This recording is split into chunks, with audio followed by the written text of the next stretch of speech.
Alright, hey AP Chemistry. So I wanted to make this quick little video to kind of help you with your homework that's related to Chapter 17. It's these exercises 34 all the way to 52, and it had to do with you identifying acids and bases, conjugate acids and bases, which is a bit of review, and then pH and pOH, which is what we're going to be doing soon. So this first one says identify each substance as an acid or a base, and then write the dissociation in a solution. So I have NaOH. Anything with OH is a base. And a base is going to give me OH in solution. D is also a base. For B and C, anything that starts with an H is an acid. So both of these are acids. And I'm going to do two of them to kind of get you started. But for NaOH, to do our dissociation, NaOH aqueous is going to dissociate into Na plus aqueous plus OH minus aqueous. That is the Arrhenius definition. The Arrhenius definition gives you OH minus in solution if it's a base. For an acid, it gives you H plus. I'm going to do C.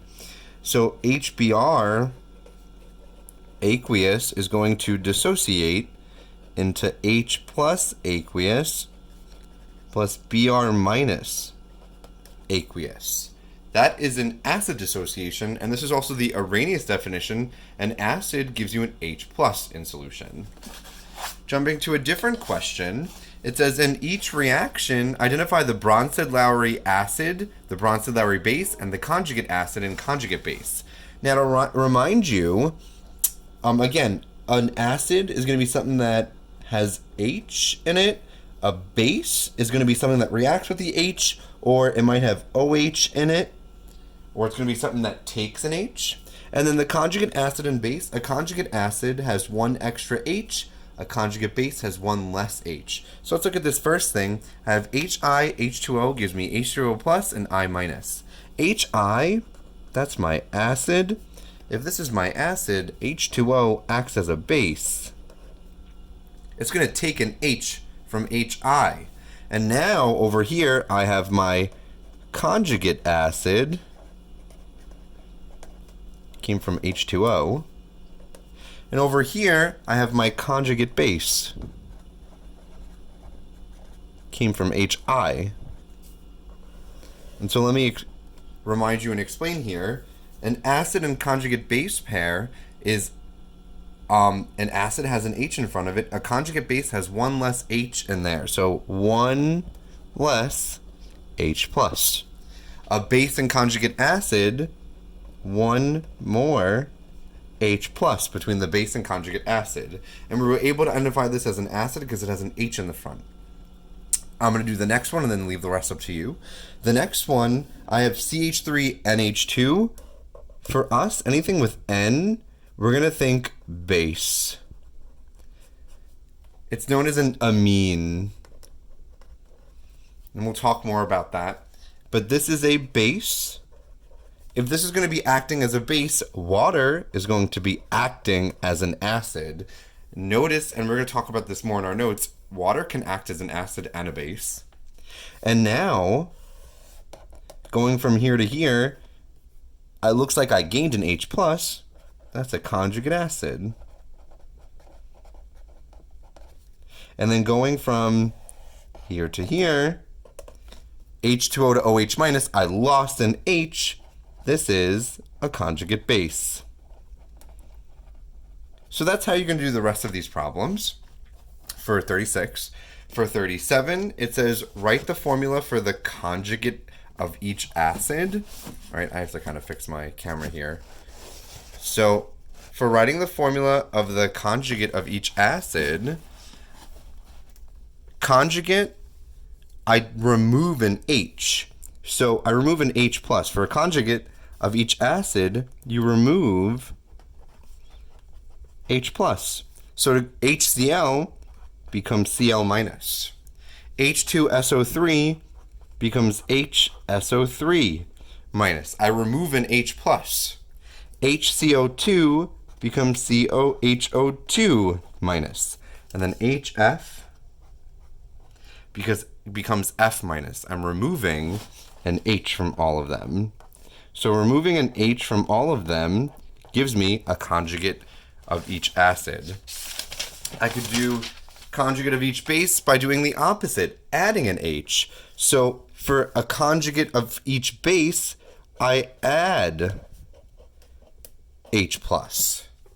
So NH3 becomes NH4, I added an H and a plus charge.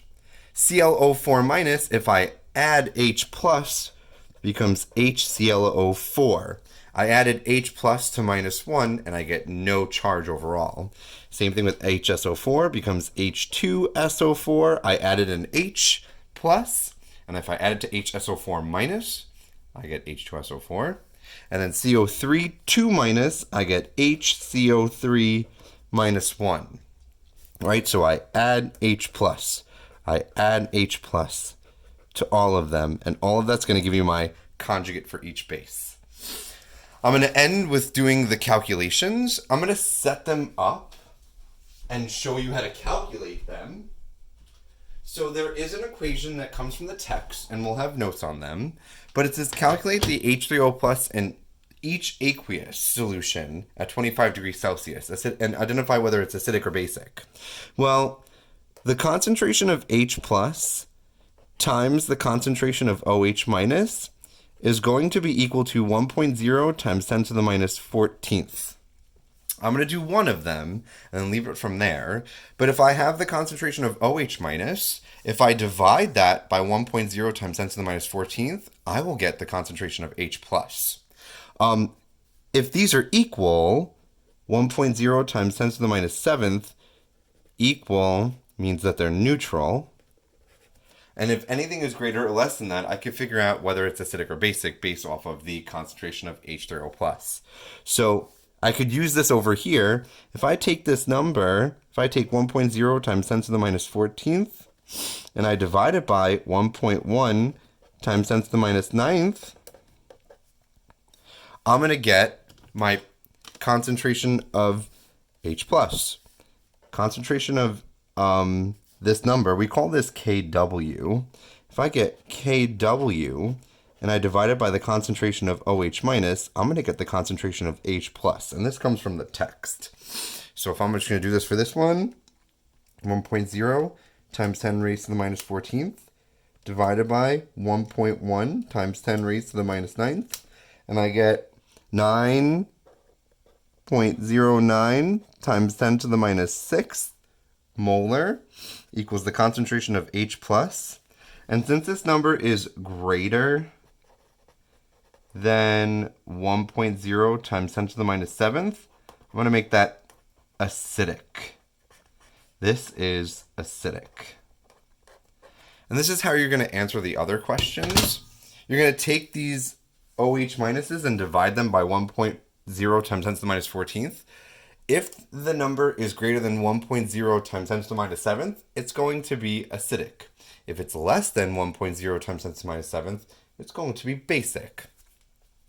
All right, and then the last question, it says calculate the concentration of H3O plus and OH minus for each solution at 25 degrees Celsius. So there's another equation we're going to have to know.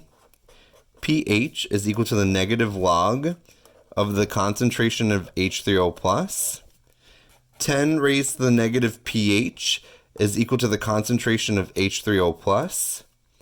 And then pH plus pOH is equal to 14. So I could do pH is 8.55. pOH is going to be, if pH plus pOH is supposed to be 14, if I subtract this number from 14, I'll get pOH. 14 minus 8.55.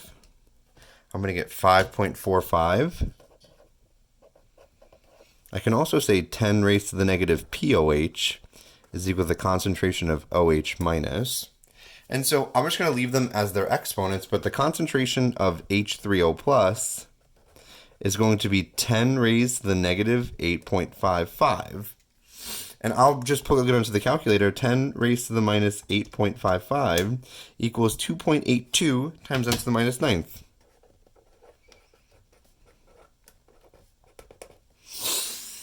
then if I want concentration of OH minus, I could take this POH. 10 raised to the minus POH is going to give me my concentration of OH minus, so 10 raised to the minus negative 5.45. 10 raised to the minus 5.45, and I get 3.5, I'm going to say 5, 3.55 times 10 to the minus 6. 3.55 times 10 to the minus 6 molar. And this is equal to the concentration of H3O plus, and here's the concentration of OH minus. So this is how you could do 50, and it's also how you could do question number 52. It actually do the same thing. And just for our pH scale, if pH is less than 7, it's acidic. If pH is greater than 7, it's basic. So use this video to kind of help navigate or check how you did the homework. And we are going to talk more about this through our notes in class.